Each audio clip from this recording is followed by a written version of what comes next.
The quiet cleaner with a secret to it was just after 7 a.m. when the Google headquarters in Mountain View began to buzz to life. The lights flickered on, coffee machines hissed in anticipation, and the faint sound of keyboards slowly filled the air.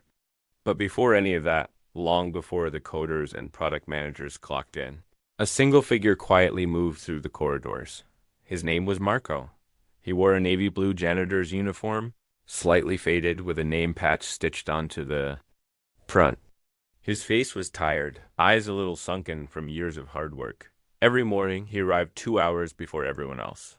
He swept, wiped, polished, and vanished without making a sound. Nobody paid him much attention. To most, he was invisible, but that morning would change everything. Sundar Pichai, CEO of Google, had arrived early. It wasn't typical, but he needed a quiet moment before a long day of back-to-back meetings. He walked through the east wing, holding his tablet, reviewing a new product demo. The corridor was empty, except for the faint echo of someone speaking. He stopped. Someone was mopping the floor near the language research lab and speaking softly, fluently switching between French, German, Korean, and Russian with ease. Sundar slowly walked toward the voice. Curiosity replaced his usual focused stride. He turned the corner and saw Marco, the janitor, holding a mop with one hand and talking to himself in multiple languages. As he cleaned, Sundar paused, hidden behind a pillar. He listened. First, Marco greeted someone in perfect Japanese. Then he mimicked an Italian opera announcer. Then, in flawless Mandarin, he recited what sounded like a poem. Sundar blinked. Was this real? He stepped forward slowly. Marco noticed him, startled, and immediately stopped speaking. Good morning, Sundar said, smiling. Marco looked nervous. Good morning, sir. That was impressive. Those languages you were speaking, are you fluent in all of them? Marco looked down at his mop. I just like practicing. It helps me remember. How many do you know? He hesitated. 9, maybe 10. Depends on the day. Sundar's brows lifted. That's extraordinary. Marco shrugged. Not really. But Sundar saw something more, something hidden. The calm way Marco switched tongues, the emotion in his voice. The way he didn't brag, didn't explain, just quietly continued mopping the floor as if it were nothing. But it wasn't nothing. Not at all. Later that morning, in the boardroom filled with executives, Sundar sat quietly during a presentation on Google's next-generation language models. The team was struggling with nuances between dialects. One engineer fumbled over an issue with tonal variations in Mandarin. Sundar listened, then held up a hand. I know someone who may help, he said. Everyone looked at him, confused. Bring in Marco. A few people blinked. Marco, the janitor? Sundar nodded. An assistant was dispatched immediately. When Marco arrived, he stood at the doorway, confused and visibly uncomfortable. Mr. Pichai, is everything okay? Sundar smiled gently. Yes, please, come in. We need your expertise. The room was silent. Marco stepped forward, holding his cap in his hands. Sundar gestured toward a whiteboard. We're working on tone interpretation in Mandarin and how AI struggles with human emotion. Would you mind giving us a sample? Maybe a phrase with 2 different meanings depending on tone? Marco cleared his throat. He gave an example in perfect Mandarin. The first time, it meant mother is scolding the horse. The second, just by shifting tone, it meant the horse is scolding mother. A few people gasped. Marco then explained the cultural importance of tone, how AI missed subtle emotional shifts, and how some phrases depended entirely on context, not grammar. It was a masterclass. And it came from the janitor. After 20 minutes, the lead engineer leaned forward, stunned. Why aren't you teaching at MIT? Marco looked down. Long story. Sundar studied him. We have time. After the meeting, Sundar invited Marco to his office. This time, the mood was softer. No crowd. Just 2 men sitting across a small round table. Sundar poured him tea. I need to understand, Marco. How does someone who speaks 10 languages end up mopping our floors? Marco. smiled, but it didn't reach his eyes. I used to be a professor in Eastern Europe, linguistics and philosophy. My wife and I moved here 10 years ago. She had cancer. The treatment was expensive. He paused. I sold everything, came to America, took any job that paid. Sundar said nothing. He just listened. After she passed, I stayed, couldn't go back. There was nothing left. This job, it keeps me busy. His voice trembled, just slightly. I'm so sorry, Sundar said softly. Thank you. The silence was deep and honest. Then Sundar leaned forward. Would you be willing to help us? Not just for today, but permanently. Work with our AI language team? Marco blinked. Me? Yes, you. Marco looked at the floor. I haven't worked in a lab in years. I'm not qualified anymore. You're more than qualified. You have something our models can't learn from code. Lived experience. Empathy. Culture. That's what makes you irreplaceable. Marco's eyes welled up, just a little. But he quickly looked away. By that evening, whispers had already spread across campus. Did you hear the janitor corrected the lead AI engineer? Someone said he speaks more languages than Google Translate. Sundar brought him into a boardroom. It wasn't gossip. It was that not everyone was happy in a dark corner of the office. A product manager named Kyle gritted his teeth. He had spent years trying to get closer to Sundar, pitching ideas, pushing his way into meetings. And now, this janitor was suddenly getting praise? Kyle frowned. He's just a cleaner with a good memory, he muttered. He wasn't the only one thinking it. Some people questioned if Marco had really learned all those languages. Others said Sundar was being too nice again. Google was a place for the best minds in the world. And to them, a janitor didn't fit that mold, but Sundar didn't care. He had seen something few. Others noticed greatness hidden in humility. The next day, Marco returned not with a mop, but with a notepad and a nervous heart. He had been invited to a team lunch with the language engineers. They asked him to explain tonal structures in Korean and the idiomatic puzzles of Portuguese. He answered, cautiously at first, then with passion. Stories, humor, even jokes in Polish. People began laughing, connecting, learning. One intern whispered, this guy's like a living Tower of Babel. But that night, after the day ended, Marco stood in front of his locker, staring at his old uniform. His eyes stayed fixed for a long time. Was this real? Or just a dream that would vanish tomorrow? He folded the uniform neatly and placed it in his bag. He didn't know that outside the building, someone had taken a photo of him walking out. No mop, just a notepad in hand. Smiling. The image went viral on an internal forum. Caption, never underestimate the quietest person in the room. The following week, Sundar invited Marco to join an internal conference about the future of language learning. Some were skeptical. Are we really bringing a janitor to speak in front of scholars? One exec whispered. Sundar overheard. He turned calmly. We're bringing a genius who happens to clean floors. That's a very different thing. And with that, he walked away. But as the conference neared, someone submitted an anonymous complaint. Marco has no credentials, no recent experience. His presence might damage Google's reputation. The HR team flagged it. Sundar was informed. But he didn't cancel Marco's spot. Instead. He printed the complaint and handed it to Marco the night before the event. Marco read it slowly, then handed it back without emotion. Do you still want me to speak? He asked. I do, Sundar said. But do you? Marco paused, then nodded. I'll speak. The next morning, as the auditorium filled with hundreds of engineers, professors, and industry experts, Marco stood behind the curtain. Clutching his notes, his heart beat fast. Then he heard Sundar's voice on stage. Our next speaker doesn't have a fancy title. He doesn't have recent publications. But he has something many of us forget to value: deep, authentic knowledge and humility. Please welcome Marco. Double quotes, applause. Some hesitant. Some surprised. Marco stepped out slowly. He looked around. Then began, language is more than words, he said. It's memory, music, emotion. When my wife was sick, the only thing that made. Her smile was a poem in her native tongue. When she passed, I kept studying because it reminded me of her. Language is connection, not competition. There was silence. Then someone in the front row wiped their eyes. Marco continued, giving the most human, heartfelt presentation of the day.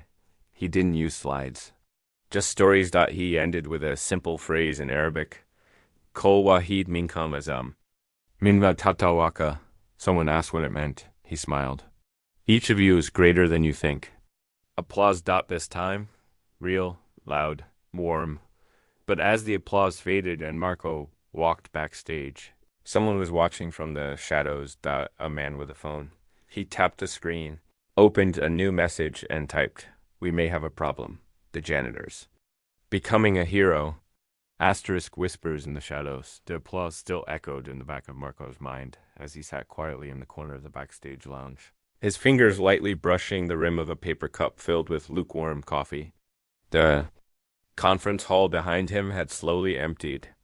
The chairs, once filled with brilliant minds from all over the world, now sat still, like monuments to something that had just shifted, ever so slightly, in the foundation of the company's culture. The air carried the aftertaste of inspiration, something unspoken yet deeply felt by those who had witnessed his talk. But Marco didn't feel triumphant. Instead, he felt exposed. Asterisk.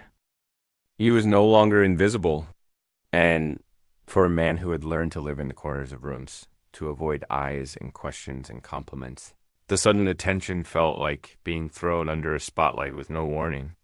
He stared at the floor, breathing slowly, grounding himself.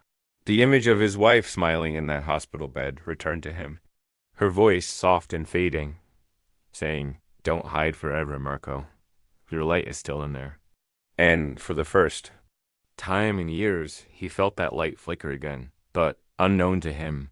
There was another man in the building that day, someone who saw Marco not as a symbol of hope or brilliance, but as a threat. A threat to the order of things. A crack in the hierarchy. His name was Lucas Thorne. Lucas was head of external partnerships at Google. A well-dressed, sharply spoken executive who had mastered the art of appearing helpful while always angling. For more influence, he was ambitious, calculating, and deeply aware of status.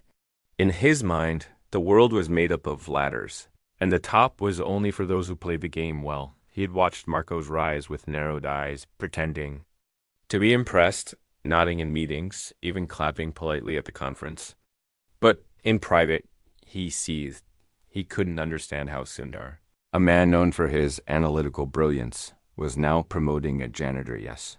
A linguistically gifted one, but still a janitor, into strategic discussions about AI language design. Worse, people were starting to talk about it like it was some kind of revolution. Words like humility, human intelligence, and fresh perspective were floating around like confetti. And Lucas hated it, so he began digging. He pulled Marco's employment file, scanned through it, barely any history, just a simple reference. From a small cleaning company, no college records listed, no formal certifications. The only thing that stood out was the immigration paperwork from over a decade ago, a refugee status, a widow, nothing more. But that was all Lucas needed. He called in a favor from an old contact at a security clearance firm, asking them to quietly run a deeper background check. Not because he cared about national security, but because he was hoping to find even the smallest crack he could turn into a canyon. And in the meantime, he played nice. Over the next week, Marco found himself stepping into a world he never imagined he'd see again.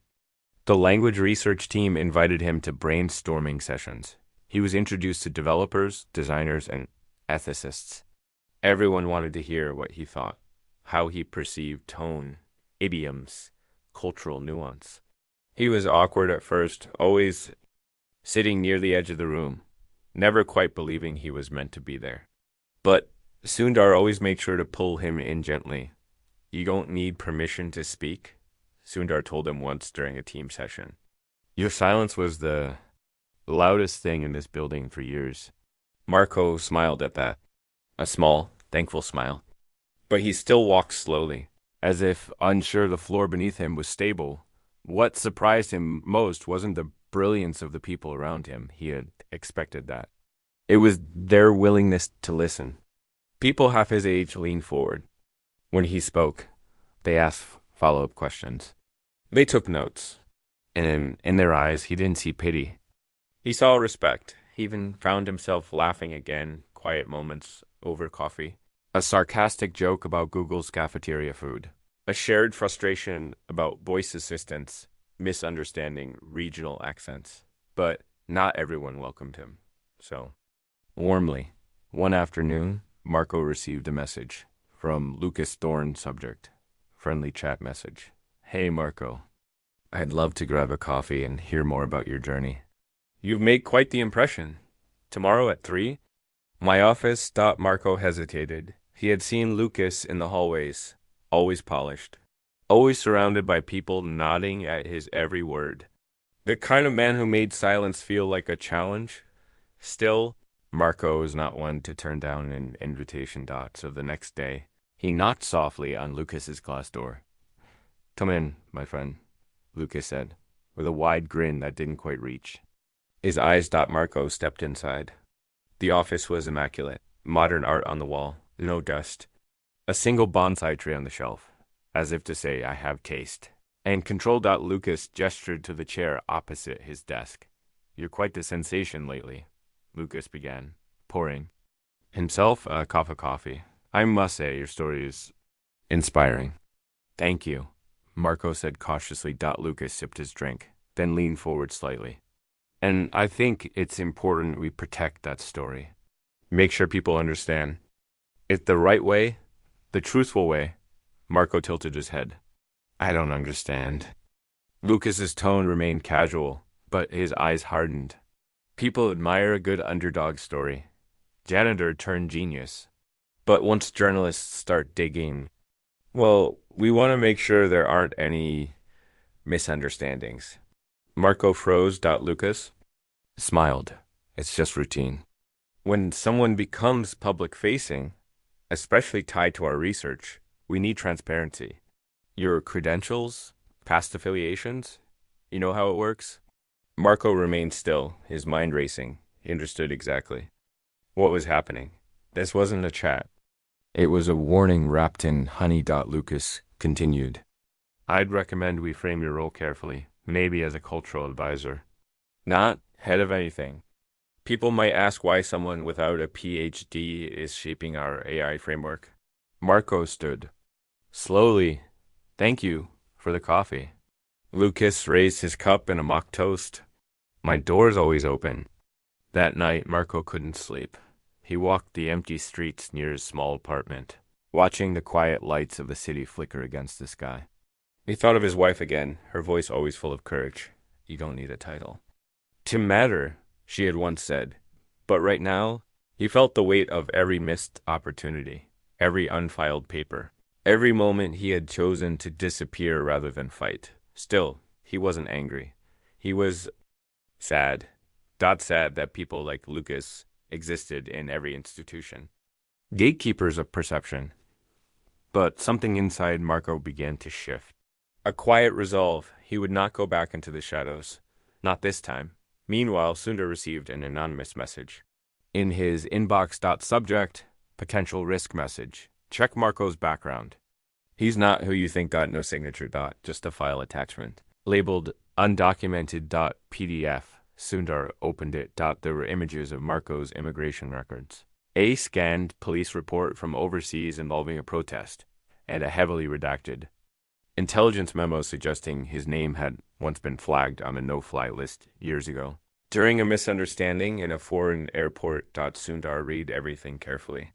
Then closed the laptop. He knew what this was. An attempt to discredit. An attempt to destroy quietly. He picked up his phone and called Marco. Can we talk? The two men met again in Sundar's office the next morning. Marco sat across from him, quiet but calm. Sundar looked at him and said softly, I received some documents.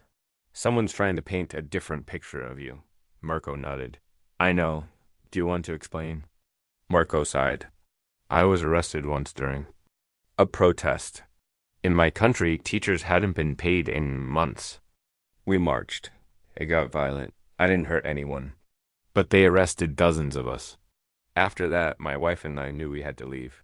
Sundar listened. Marco continued. At the airport years later, my name triggered something.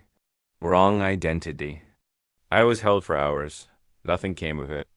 I believe you, Sundar said. Marco looked up, surprised. You do? Yes. And even if all of that had been true, even if you had made mistakes, it wouldn't erase your value. A silence filled the room. Heavy, respectful. Sundar leaned forward. Marco, I don't just want you to contribute to the project. I want you to lead a new one. Not about code. About the soul of language, culture, empathy, something only you can guide. Marco felt tears sting his eyes, not of sadness, but of recognition. For the first time in years, he felt fully seen, but across campus, Lucas received a phone call from his contact at the background firm. The intel didn't stick. Pichai's keeping him. Lucas's face twisted. Then we do it another way. 3 days later, just before a high-profile internal summit, someone uploaded a video clip to an anonymous forum used by staff. The video was grainy. It showed Marco, years earlier, in the middle of a chaotic protest, shouting in a crowd. The audio was poor, but his face was clear. The title was simple. This is who's leading our language project now. Within minutes, they had thousands of views, and then a new question began to spread through the building like wildfire. Who really is Marco? Echoes from the past, the morning after the video leaked. The Google campus felt different.com was the usual hum of excitement, the polite nods between engineers, the casual banter at the espresso bar. Instead, there was a thick, uncomfortable silence hanging over the corridors, like fog that refused to lift. People walked slower. They whispered more. And when they passed Marco, they didn't know whether to smile, greet him, or simply look away. He noticed. He felt it in the stiffness of their shoulders and the slight pause in conversations when he entered a room. The respect that had blossomed over the past week now felt unsure, as if balanced on a shaky ledge.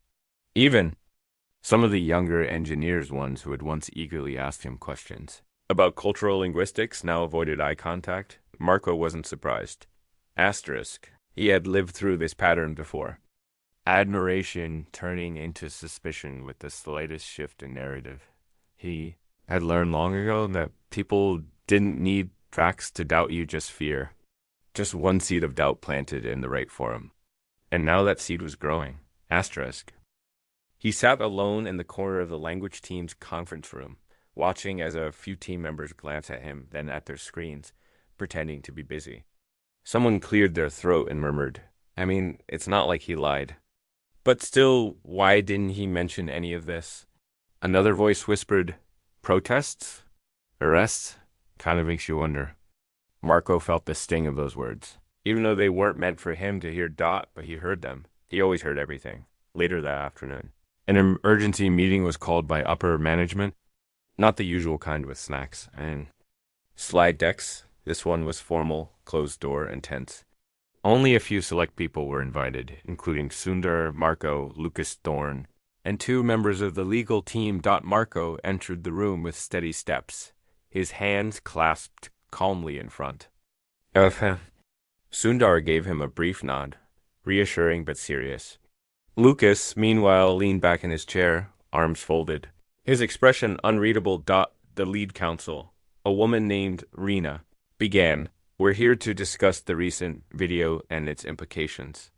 There's concern from certain board members about public perception, especially with the upcoming AI summit where Marco is scheduled to speak.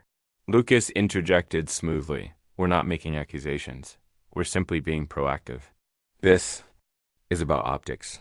Marco looked at him. No, this is about fear. Fear that someone like me doesn't fit the image you're trying to sell. Lucas raised his eyebrows. That's not fair. We're just asking for transparency. Transparency. Marco repeated softly. Where was this concern when others with far more serious pasts joined this company with golden welcomes? I cleaned your floors for 10 years, Was I not transparent enough then? The room went quiet. Sundar leaned forward. His voice was calm, but firm. This company was built on the idea that information changes everything. Well, here's some information. Marco risked his life for free speech. He stood up when his government failed its people. If that's disqualifying, then we've lost sight of our values. Lucas smirked slightly. With respect, Sundar, we're talking about global partnerships. Our investors don't care about noble intentions. They care about headlines. And right now, we're one bad story away from losing major funding in Southeast Asia. Sundar looked at him evenly. Then maybe we should stop building our credibility on silence and start building it on courage. Lucas said nothing. Rena glanced between them, then sighed. We'll issue a statement of support, but Marco, it might help if you step back from the public-facing role, just until things cool down. Marco nodded slowly.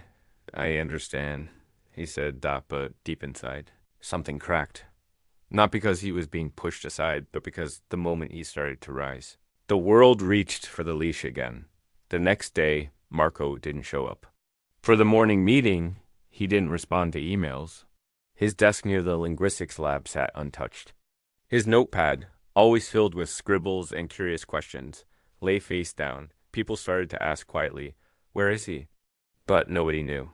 Sundar did. He had called Marco that morning.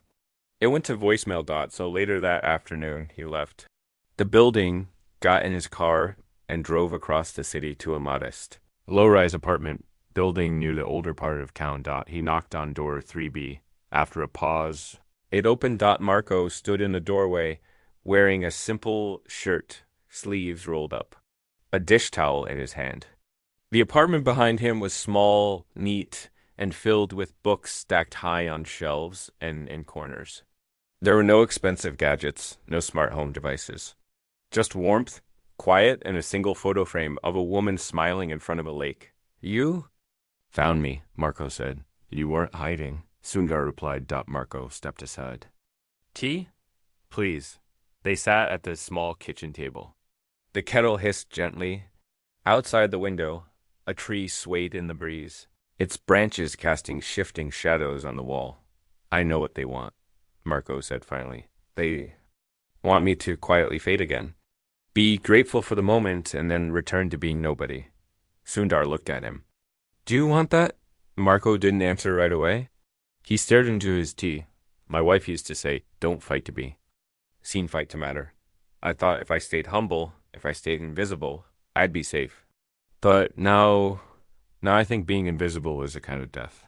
He looked up. I want to matter, not because I want attention, but because what we're doing with language and AI, it matters, and people like me deserve a voice in it. Sundar smiled softly. Then come back, even if it gets ugly, especially then. When Marco returned to the office the next day, something had shifted. Not in the rumors or the whispers, those still lingered, but in him. He walked straighter. He spoke louder. He no longer tried to shrink to fit into rooms that weren't built for him. He began leading the language empathy project full-time, and instead of hiding from the controversy, he spoke openly about it. In one internal seminar, he said clearly, we've let machines learn how we speak, but not how we feel. Language is not just data. It's dignity. It's the difference between being heard and being ignored. People listened. Really listened. And slowly, others began to step forward, sharing their own hidden past stories of migration, of discrimination, of rebuilding. The culture began to bend, subtly but unmistakably, towards something more human. But Lucas wasn't done. In a private meeting with two executives from the investor relations team, Lucas laid out a new plan. If we can't discredit him directly, he said, tapping his laptop, then we isolate him. Restructure the project, move it under a different division. Control the narrative, one of the execs frowned. Won't Sundar push back? Lucas smiled thinly. Only if he knows. A few days later, Marco received an official email. Subject: Organizational shift message. Effective immediately. The language empathy project will be reassigned under the supervision of external product strategy, led by Lucas Thorne. No warning. No discussion. Just like that. Everything he had built was moved into someone else's hands, and it was only the beginning. That evening, as the sun dipped below the horizon and the glass buildings glowed golden, Marco stood alone in the break room, holding a cold cup of coffee, staring at the message on his screen. His name wasn't mentioned once. He had been erased again. He didn't know yet that Lucas had scheduled a private meeting the following week to present Marco's work as his own, in a closed session with key international stakeholders. But someone else knew. A young intern named L.A. She had overheard Lucas rehearsing, and she had recorded everything. Asterisk. The intern's choice, Layla, hadn't meant to overhear anything that day. She had just stayed late, working on a bug report in the lower west wing of the building where Lucas Thorne's team had recently moved their operations. The floor was quieter than usual, dimly lit, and most of the glass-walled offices were empty. She liked working there after hours. No distractions, no back-to-back Slack messages. Just her thoughts and a blinking cursor. But as she walked past conference room B27 on her way to the vending machine, she heard voices low, firm, and unmistakably. Proud. Curiosity made her stop. Inside. She saw Lucas standing at the head of the table with two men in expensive suits and tailored smiles. The room glowed with the cold light of corporate ambition. A large screen behind Lucas displayed slides from the language empathy project, Marco's phrases, Marco's research, but Lucas never mentioned Marco's name, not once. He spoke with authority, pitching the project as something he had conceived from the ground up. Our model is designed to bridge human emotion and linguistic structure. It's my initiative to humanize artificial communication, he said, gesturing to a slide with Marco's handwritten notes now digitized and branded. Under a new project name, LinguaSoul, Layla's heart dropped. She backed away silently, her chest tight, fingers trembling as she unlocked her phone. With a few swift movements, she opened her recording app and held it close to the door, capturing Lucas's voice as he continued to claim credit for work he had once tried to bury. The recording was just under 4 minutes, but it said everything. When she returned to her desk, she didn't touch her keyboard. She just sat there, staring at the screen, unsure of what to do. She was a 23-year-old intern with no power, no connections, and no promise of being hired full-time. Lucas was a senior executive. She had seen what happened to whistleblowers in the real world. The cost was high. Careers ruined.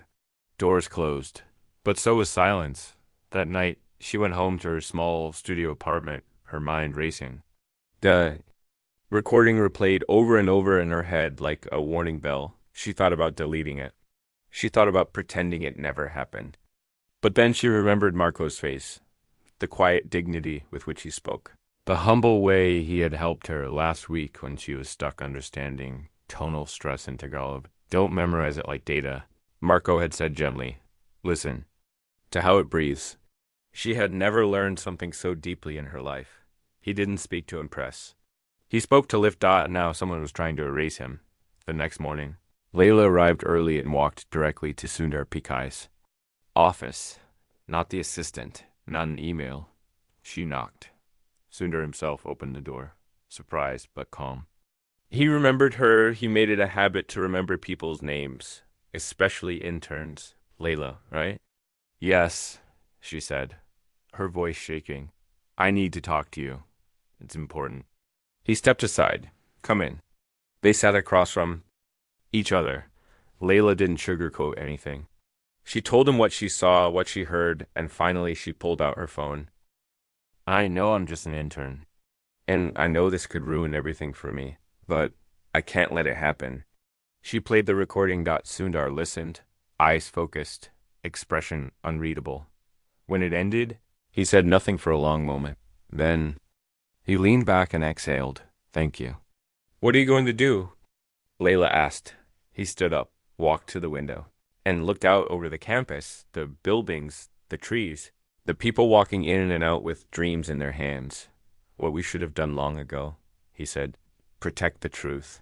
By noon, an internal emergency meeting was called, this time by Sundar himself.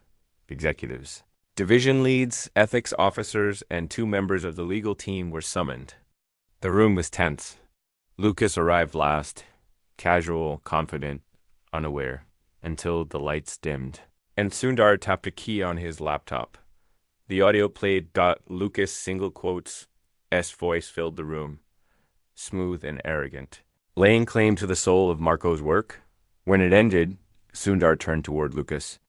Would you like to explain? Lucas blinked. A bead of sweat appeared on his temple. That, he stammered, that recording is taken out of context. Really? Sundar asked. Because it sounds like you're repackaging someone else's work. Someone who, unlike you, never sought credit. Someone you've tried to push out at every turn.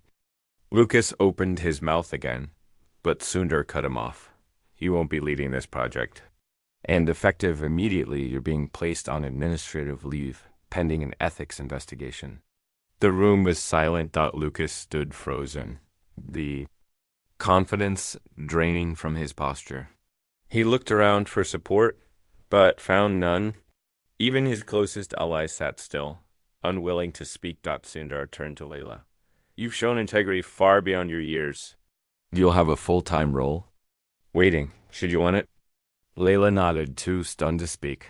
That afternoon, Sundar walked down the hallway to Marco's office. Not the mop closet. Not the storage room. An actual office, now modest but bright. Walls lined with language books, scribbled ideas, and notes. Pinned up in 9 different scripts. He knocked once and stepped in. Marco looked up from his notes. I heard. He's out, Sundar said. You're back in. Marco nodded slowly, but his expression was quiet, not vengeful, not triumphant. Just thoughtful. He tried to take the soul of the work, Marco said, softly. But he couldn't understand it because the soul isn't in the code. It's in the story, Sundar smiled. Then let's make sure the world hears yours. Over the next few weeks, everything changed, not just for Marco, but for the entire company. The language. Empathy Project became more than a research initiative. It became a movement, an internal shift toward humanizing technology in ways people hadn't dared to think about before. Under Marco's leadership, the team grew, not just linguists and programmers, but poets, anthropologists, and even musicians. Joined. The AI they built didn't just translate it, interpreted. It listened. It learned not only what people said, but why they said it. And suddenly, products began shifting. 2 voice assistants responded with emotional awareness. Translation tools offered context and cultural insight. People around the world began noticing. Emails poured in from users who felt finally understood. And in the middle of it all, Marco stood quietly, not in the spotlight, but no longer in the shadows. He gave one public interview, just one dot in it. He said, technology often asks, can we? But the better question is, should we? Should we speak for people we haven't listened to?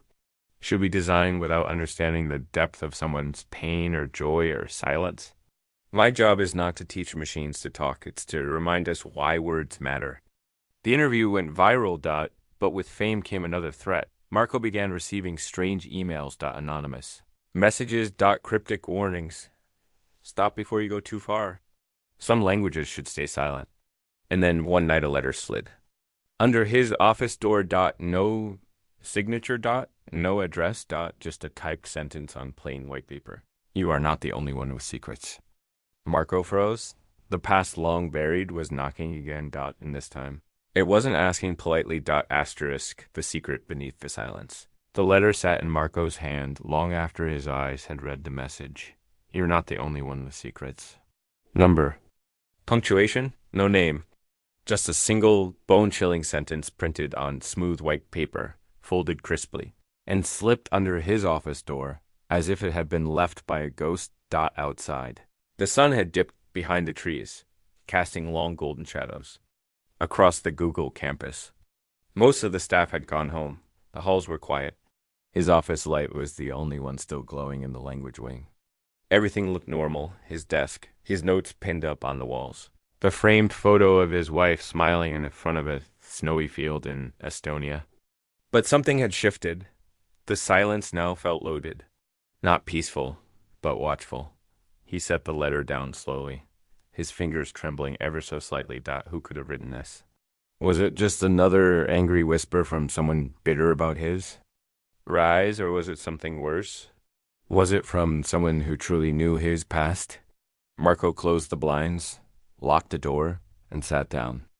For the first time in many years, he felt the weight of a life he thought he had buried rise from the grave, back in the late 90s. Before he became a refugee, before he met his wife, Marco had been more than a professor. In his homeland, an unnamed Eastern European nation, still recovering from dictatorship. He was part of an underground group of intellectuals who worked secretly to preserve native dialects the government wanted to erase. They weren't political at first, just linguists, poets, teachers. But the more they documented languages, the more they realized what was really being destroyed: identity, memory, history. One by one, village dialects were being replaced with government-sanctioned versions of the national tongue. The goal was uniformity, submission. So they resisted, not with weapons. But with words. Marco helped organize hidden language circles in the countryside where children were taught ancestral songs and proverbs. He helped smuggle banned books across the border. Once, he even risked arrest by translating an illegal manuscript into 8 different dialects and releasing it under a false name. Then came the crackdown. One night, armed officials raided a remote gathering where Marco had just taught a group of teenagers an ancient lullaby spoken only by a tribe deep in the north. He barely escaped. Some of his colleagues weren't so lucky. After that, his name was flagged. He and his wife fled under forged documents, landing in Germany, then finally reaching the United States.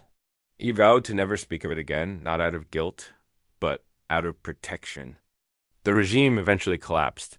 The new government claimed freedom, but Marco knew old systems had a way of surviving in silence.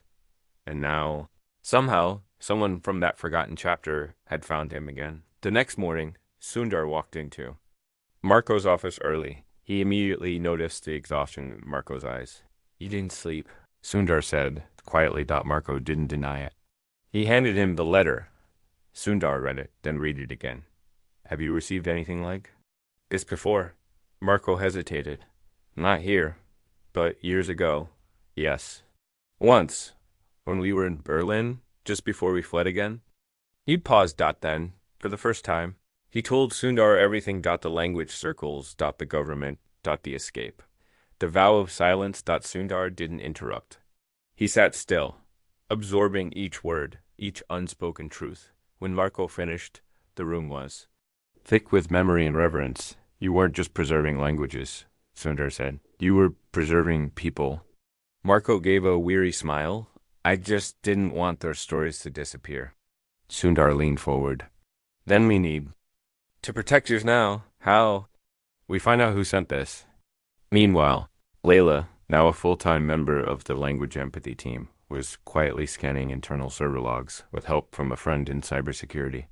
They were looking for anything unusual, any trace of who might have accessed Marco's office or digital files after hours. "Got something," her friend said one night, eyes squinting at the screen. "Someone used a guest badge to enter the East Wing at 10:42 p.m. the night the letter was delivered." "Guest badge?" Layla asked. "Yeah, temporary access card, issued under the name E. Malov." Layla froze. That wasn't a random name. Marco had once mentioned a man named Emil Malov, former colleague turned informant. The one who had betrayed the language circle all those years ago. He had vanished after the arrests. Was he here? Now. The next day, Sundar arranged for enhanced security on Marco's office and home. Unmarked guards, silent protocols. He also asked legal to start an internal investigation into how guest credentials were being distributed without oversight. But Marco, though grateful, knew protection wasn't enough. Not anymore. He had to face this ghost from the past, face the unfinished story. So he went back to where it began. 3 days later, Marco boarded a flight to New York City, where a former student of his now, a linguist working for the United Nations, had reached out after reading about his project online. She claimed to have information. They met in a quiet cafe near the East River. Her name was Nora. She had aged since their last meeting, but her eyes were still full of fire. He's in the country, she said. Email. He's working under a consulting firm linked to a surveillance tech company. Same one that tried to license your AI project last month through Lucas. Marco's heart dropped. You're saying Lucas in email? Nora nodded. Connected. I don't think Lucas knew the whole story. Just that email had something useful your past. Marco clenched his hands. Asterisk. He wants to control your project. Use it. Twist it. He sees it not as empathy, but as manipulation. Emotion-aware AI can be weaponized. Marco.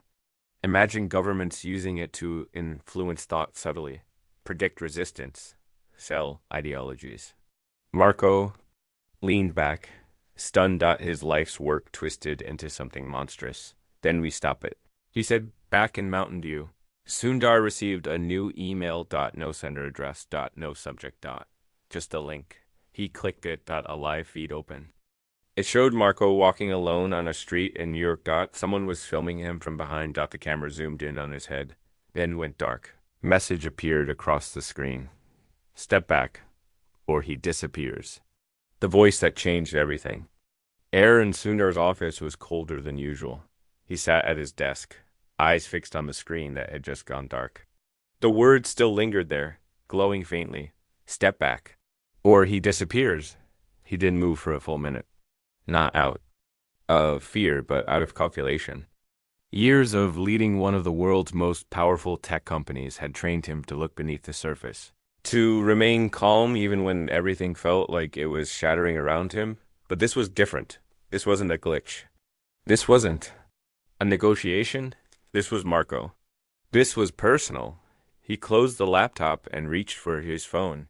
Before he could dial, it rang Layla's name, flashing across the screen. He's gone, she said, panicked. His phone's off. We can't trace him. Security says he left his hotel in New York hours ago, and nobody's heard from him since. Sundar stood. Activate crisis protocol. Quiet. Internal only. What do we tell the board? Nothing. He said, not yet. If we tell them too soon, the wrong people will hear.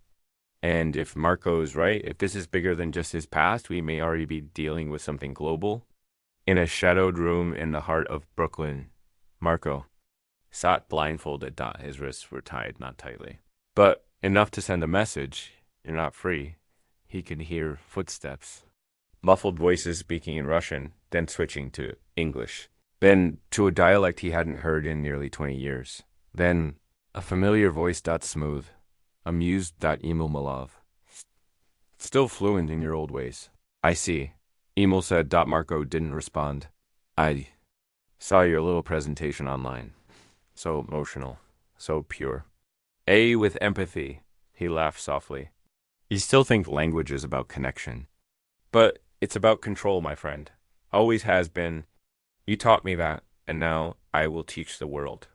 Marco finally spoke, his voice low but unwavering. You'll fail. Emil leaned close, his breath sour with arrogance. No, I won't, because I don't need the truth to win. I only need the story. And right now, your story ends here, quietly. A tragic disappearance. Nobody will suspect me. Your death will make you a martyr, and I will be the one who finishes your work with my name. But Emil underestimated. Two things. First, Sundar. Second, the voice of a team that finally knew how to listen. Back at Google headquarters, Layla was coordinating with cyber ops to track down any known aliases tied to Emil. Her friend in security pinged her with an alert. A suspicious offshore login had attempted to access the LinguaSoul servers. The rebranded version of Marco's project, the IP was bounced through multiple layers, but one location kept popping up. A decommissioned communication warehouse in Brooklyn, marked under a shell company tied to a lobbying Group. Sundar didn't hesitate.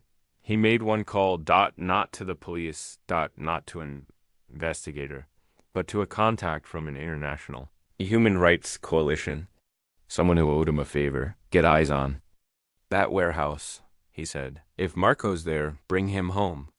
Inside the warehouse, Marco waited for his moment. He knew email. He knew his ego, and like all men who sought control through fear, email talked too much. So Marco listened.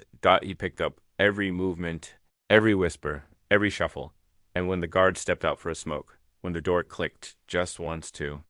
Softly Marco moved. He slid the rope over his hand, twisted it between his fingers, and pulled with the force of years of quiet strength. The knot loosened. He slipped free, crept toward the steel exit door, and ducked behind a stack of crates. A soft click. A flashlight beam. And then, Marco? A voice whispered. A woman. Eastern European accent. Who are you? He whispered back. Human Rights Watch. Sent by a friend. Sundar. He nearly collapsed from relief. She handed him a coat and led him out a back alley into a waiting vehicle. Within minutes, he was en route to a safe location. When Marco finally walked into Sundar's office 3 days later, the silence was electric. No words, just a long, steady gaze between the two men. And then, without ceremony, Sundar stood and hugged him. Not as a boss. Not as a tech leader. But as a friend. The days that followed moved quickly. Google launched a full investigation into the shadow company that had tried to access their AI models. Partnerships were frozen. The language empathy project was temporarily locked down. And then, together, Marco, Layla, Sundar, and the team did something no one expected. They went public. Not with drama. Not with fear. But with truth. They organized a global live stream Language for Humanity summit. The invite was simple. Join us as we unveil a new chapter in human-centered AI. Millions tuned in. On the screen, Marco appeared, seated simply at a wooden table with nothing behind him but a wall covered in pages, handwritten notes, maps, letters, poems in dozens of languages. He looked into the camera. And began to speak. Not in English. Not in French. But in the dying dialect of a nearly forgotten northern tribe. A language banned for decades. One he had preserved in his mind for years. He spoke slowly. Clearly. Then paused. And translated. This is the language of my mother's mother. She was silenced, and so was her story. Today, I speak not to impress, but to remember. He leaned forward. Language is not a product. It's a memory, a heartbeat. And if we teach our machines to hear it without also teaching them to respect it, then we're not advancing, we're erasing. The live stream exploded. Online. Comments flooded in. People from all over the world shared their own forgotten words, their own stories, their own lost lullabies. For the first time, an AI project became a global language memorial, a digital sanctuary, for tongues that once had no place in modern systems. And at the heart of it was Marco. Not as a janitor, not even as a professor, but as a guardian of humanity's voice. Weeks later, Marco received a handwritten letter. No signature. Just 2 lines. Survived again. I underestimated you. We're not finished. He showed it to Sundar. He's not wrong, Marco said. Then we keep going. Sundar replied, not out of fear, but out of purpose. And they did. Today, if you walk through the language empathy lab at Google, you'll see a plaque. Near the entrance, simple, metal, understated. It reads, words can be forgotten. Or they can become fire, dedicated to those who speak for the silent stand just above it. In 9 languages, the same phrase is repeated. We are more than what they call us. Because in the end, Marco taught the world a truth that can't be erased. When you teach machines to speak with empathy, you don't just change the future.